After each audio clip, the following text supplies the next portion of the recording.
The Compliance Life details the journey to and in the role of a Chief Compliance Officer.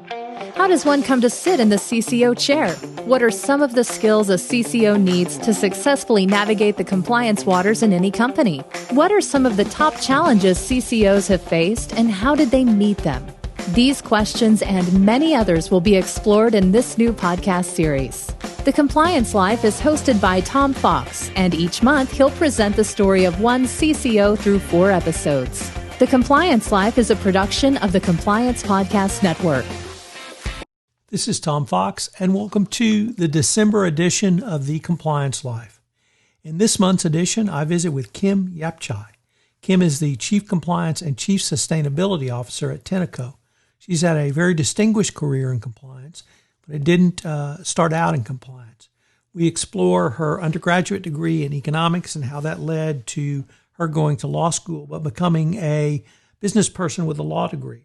We talk about her path to the CCO chair as an in-house counsel and what she learned as a business lawyer and was able to apply that in compliance in a preventative law perspective.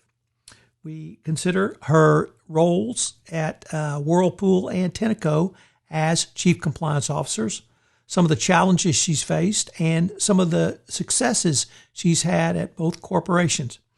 We conclude with her new role, in addition to being Chief Compliance Officer at Tenneco, as the Chief Sustainability Officer, and how that role helps her to have a broader risk management portfolio and use risk in a strategic way, both from the compliance perspective and the sustainability perspective.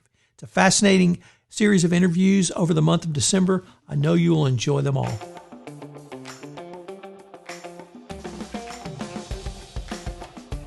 Hello, everyone. This is Tom Fox, back for another series of episodes on The Compliance Life, where we visit with someone who has sat in the CCO chair and about their journey. Today, I'm absolutely thrilled to have Kim Yapchai.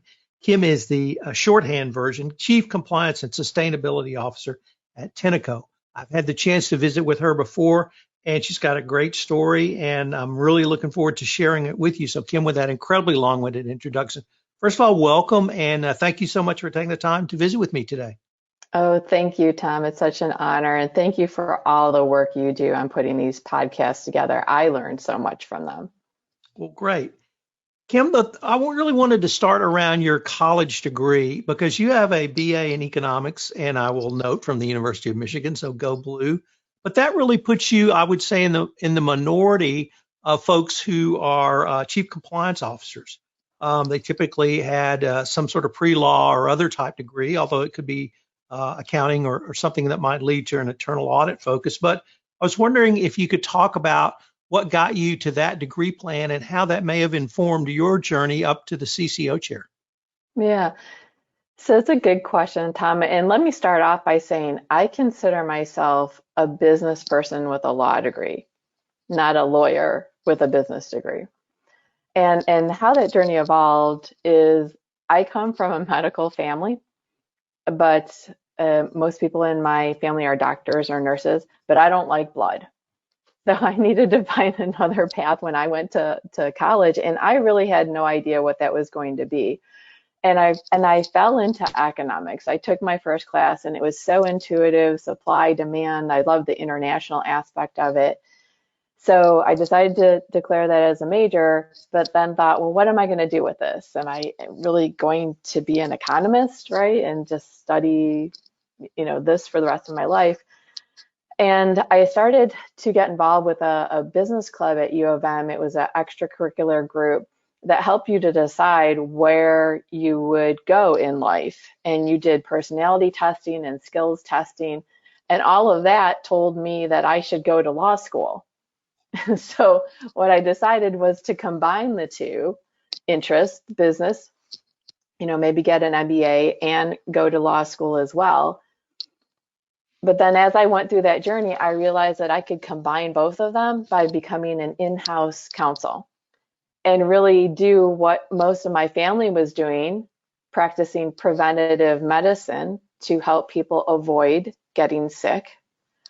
I could do the same thing for a company by practicing preventative or proactive law so they could help avoid risks or mitigate those risks once they found them. So could you tell us a little bit about your early career after law school and your sort of early in-house roles? Sure. I was in the majority and actually went straight in-house from law school. Very rare. I interned after my second year at Ford Motor Credit Company. It's the financing arm of Ford Motor Company, and was hired straight in from there, and really had a different journey. I didn't realize it until later on in my career, but compared to people who went into firms, right, or spent all their time in courts, I was part of business teams, and I was taught how to be a manager, how to run effective meetings, how to negotiate win-win outcomes, how to coach and counsel people and write performance reviews. And I didn't realize that wasn't normal until much, much later into my career. I would go even further than that and say that's almost extraordinary as beyond not normal. But it sounds like you developed a skill set that sadly is not taught in law school. Yeah, it really, I didn't have any discussions, let alone a class on those skills during law school, or how to do PowerPoint presentations and things like that. And it's true, I agree, not all companies even teach incoming managers that. So it was funny later on in my career when I went to other companies, people asked me, well, how did you learn how to do that? Did you read a book? I was like, well, yes, I've read some books, but I had actual classes and mentors and people who helped me to groom those skills. Well, could you talk about some of the legal topics you handled at Ford Motor Credit, or the range of issues as a business lawyer you dealt with? Sure. We did retail and commercial financing. So everything from the mortgage lending and capital loans that you need to run a dealership, right, and put cars on your lot, build your facility, all the way to the lease or contract that you would sign as a consumer to buy or lease a car. So it ran the gamut, mostly focused in the US, and Southwest and Western regions were where I did most of my work. As part of that learning experience, did you really have to be a part of the risk management team in terms of if you think about, or if I think about loans, I think about financial risk and potential defaults. Was that part of your learning experience as an in-house counsel? Yes, it wasn't designated as a risk management team, but as a lawyer assigned to a region, you were part of that business team. So you were always looking at what were your repossession ratios, right? Had you taken on too much risk in lending, and did you need to scale back?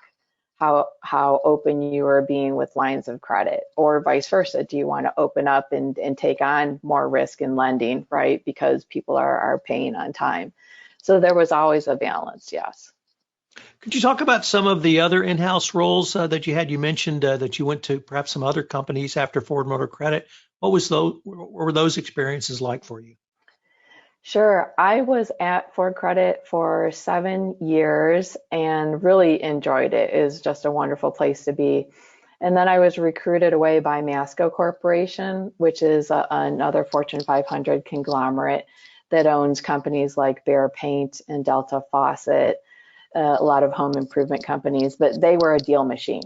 Just found things that made money and bought them up and made more money. So it was a really exciting place to be for a good portion of my career. And to there, I held many different roles until I was an assistant general counsel, and that's actually where I received the responsibility for compliance for the first time.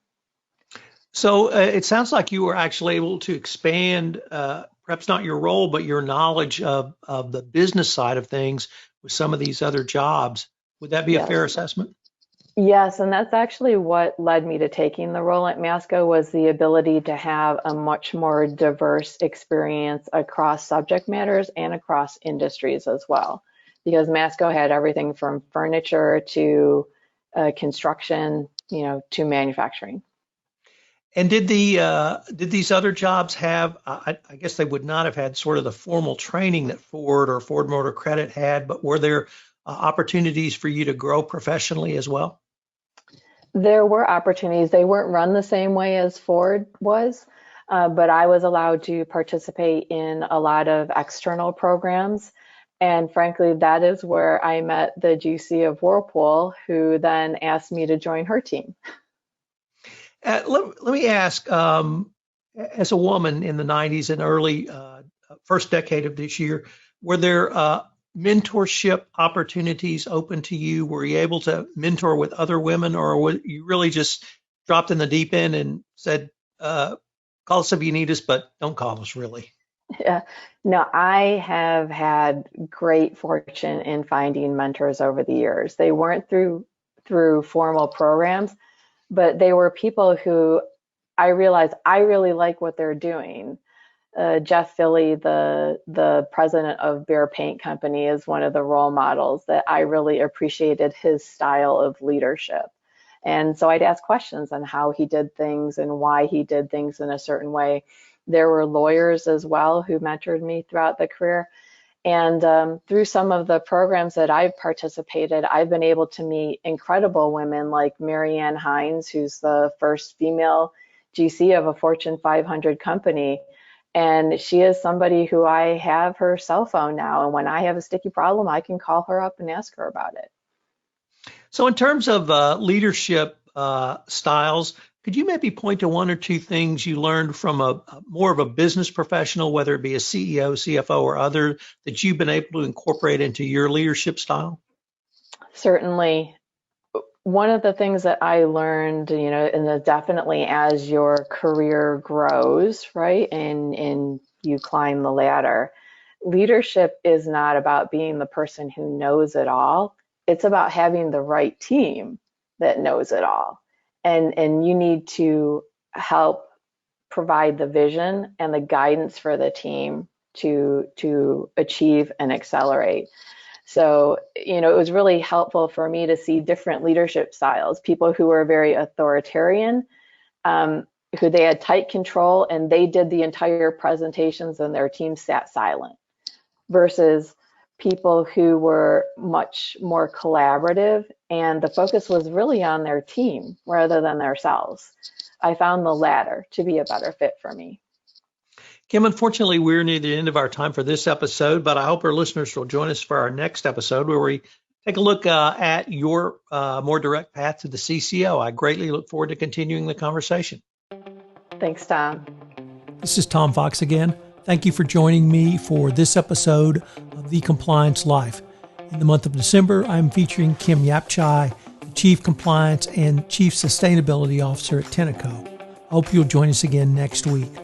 Also, we have a new podcast on the Compliance Podcast Network, The Wirecard Saga, where I'm taking a deep dive weekly into Wirecard with Kyle Gordon-Ryder of Affiliated Monitors. Finally, on 31 Days to a More Effective Compliance Program, this month's topic is training and communications. Check out all these podcasts on the Compliance Podcast Network.